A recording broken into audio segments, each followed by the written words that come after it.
Hello fellow humans and welcome to the Pigeonhole. Today we're going to be doing the Big Bot Bash. This is the third year that it's been put on by the wonderful YouTuber Bill Making Stuff, which you can see right here. These are the entries from last year.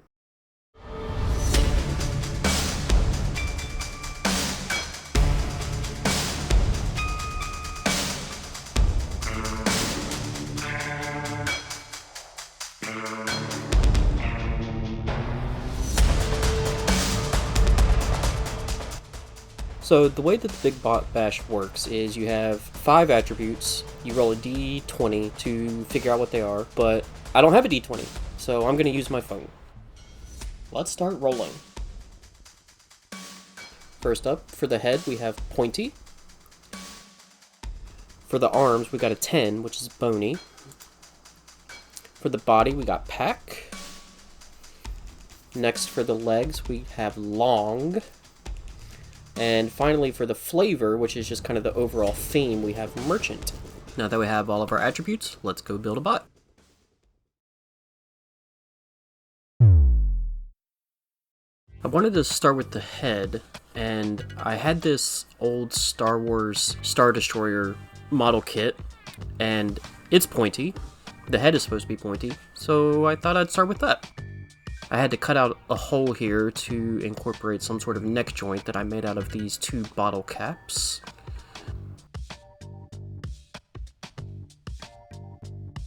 To fill in the gaps around the neck joint, I added a little bit of glue and baking soda. Next, I needed to fill in the holes on each side of the head, so I measured out some triangles on a sheet of polystyrene and glued them into place.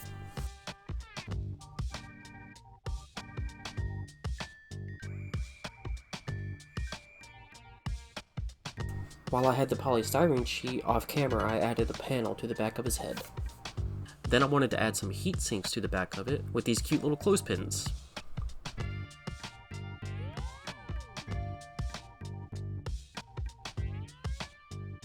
Off camera, I made a neck out of a wooden dowel and some more polystyrene. Then it was time for our first of many beads, which, for those of you that know, is required by Bill the Bead Master.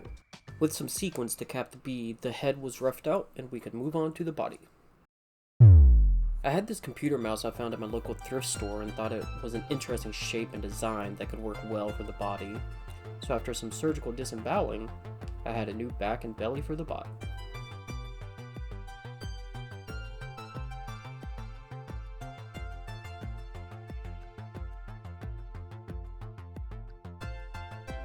I took some plastic crafting grid and filled the top body hole with it, after which I cut another hole in it to poke a wooden neck dowel through to attach the head to later.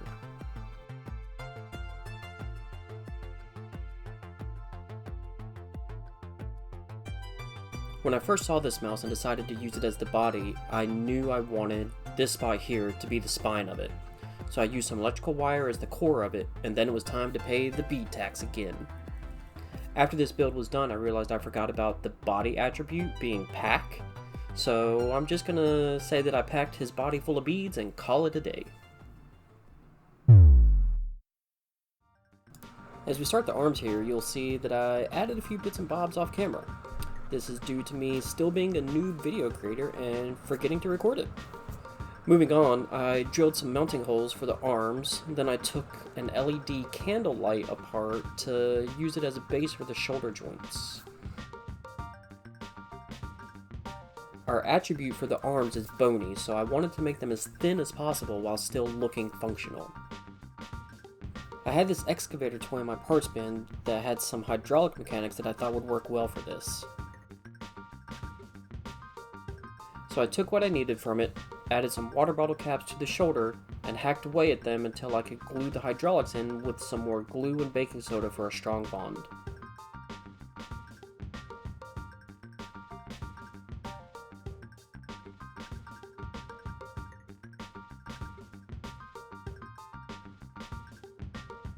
I inserted some more electrical wire as a kind of armature wire so that I could bend the arms into the position that I wanted.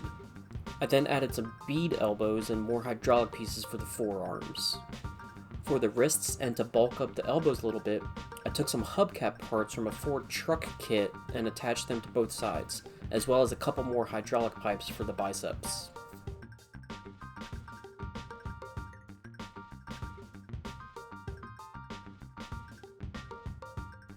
I went back to the body to add a little more of that plastic grid to the torso so I didn't have to put a bunch of stuff inside the chest cavity, but I still had this last large gap that I needed to fill out a bit. I thought some sort of piping or tubing would look good in here, so I sourced some from my local pen storage and found some acceptable pieces.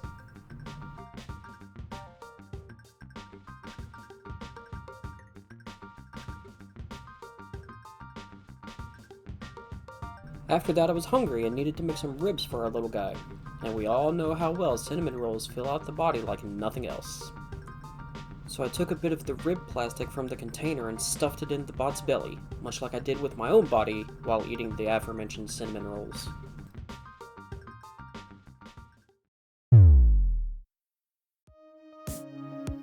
I found a couple of interesting plastic pieces I could use for the base of the hand and went back to the mini clothespins for the fingers. Due to me being a bob-bashing baby still, I made the hands off camera so I could focus a little bit more on the modeling rather than the recording. Here I'm adding some more pieces from the truck kit to flesh out the hips a little bit more. I then grabbed a sheet of paper and made a rough guide for the length of the legs so that we could try to hit our long legs attribute. I made some templates for the thighs out of some more polystyrene and then cut some slots into the hip joints to feed the thigh panels into.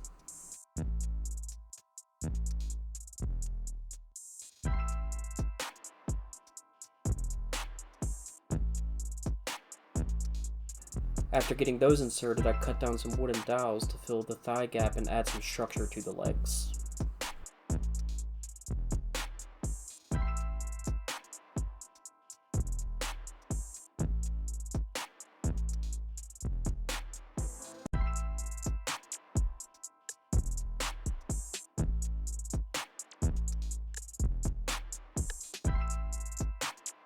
For the lower legs, I took some craft sticks and soaked them in some water so that I could bend them around a can of my favorite brand of chocolate milk.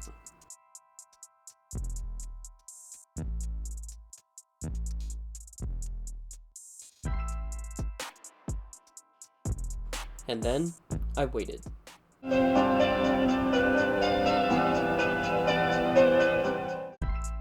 After they dried and formed overnight, I added some glue to hold the two pieces together, then started working on the knees. For the knee joints, I used some more beads, electrical wire, and wood dowels. I then glued the lower leg blades to the wire and moved on to the feet.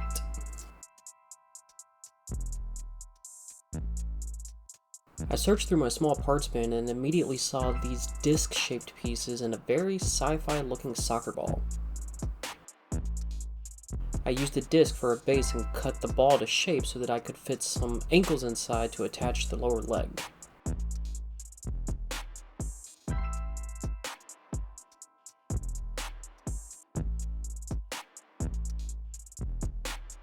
I took some electrical wire connectors and added them to the back of the knees. Later I will run some wiring into these for added detail.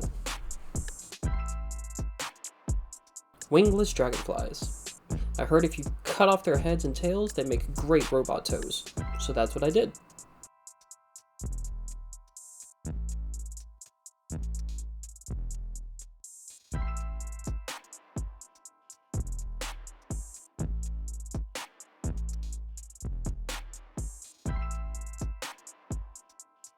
After I let the survivors pay their respects, I shaped the toes and glued them to the front of the feet.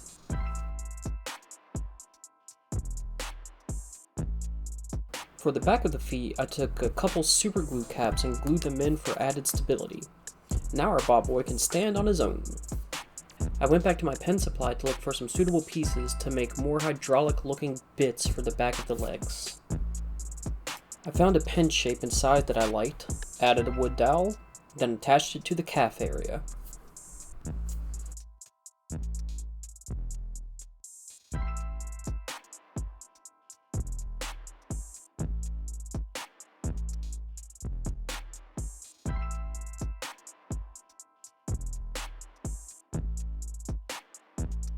Back to the back of the knees, I drilled a hole and added the previously promised wiring into the connectors.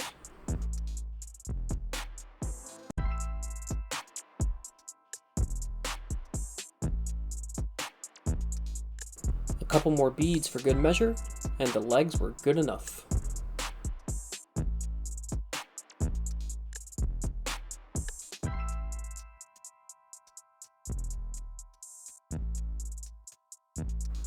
For the final bit of the build, I went around the entire model and added greebles, bits and bobs, whatever you want to call them. And then it was time for the magic.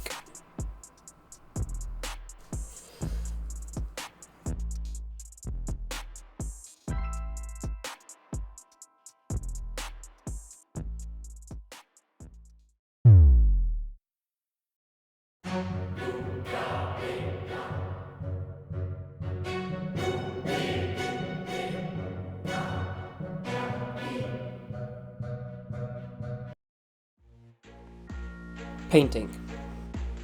Everyone who watches these types of videos knows the basic process, so I won't say much about it, but I start by adding a metallic base with some cheap craft paint.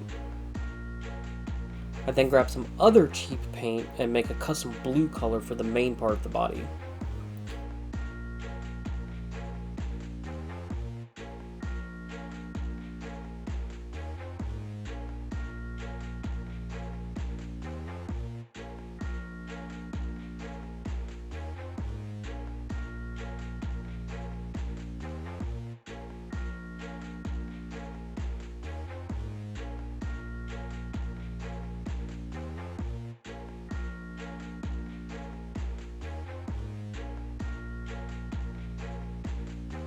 I add white to the parts that I want to have bright colors so that they don't require a lot of coats or get dulled down by the undercoats.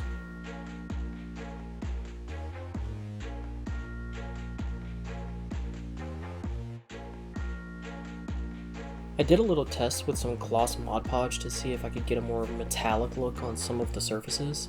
I put it on the inner thigh panel, but it's hard to tell and it didn't really work, so I didn't continue with it. Next, I added a wash made from oil paint and mineral spirits, but I kinda wish I didn't, as I'm not sure that I care for the way it turned out. I wiped most of it away in the end, but it's still visible in the deep crevices.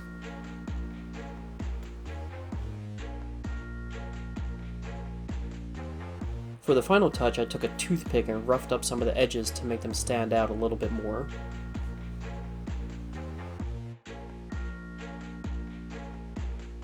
And with that, our boy was ready for his glamour shots. Before I show the final build, I want to showcase some of the other bots that have been built this year for the Big Bot Bash. I also wanted to give a big shout out to Bill Making Stuff for starting and continuing the Big Bot Bash in the community. Go check out his channel in the link below. I've also linked the Big Bot Bash playlist for this year with all the other people who have participated in it. Also at this point, some of you may have noticed that I never really addressed the flavor attribute of the build, which was merchant. I was originally going to make a box full of beads for him to be selling, but as you can tell, I'm a little late in getting this out for the official end of the Bot Bash, and didn't realize how much work it would be to build and edit a video. Kudos to all the crafters out there with YouTube channels. So in the end, I decided to just put a string of beads in his hands for sale and call it good. Thanks so much for watching the video, and here are the glamour shots.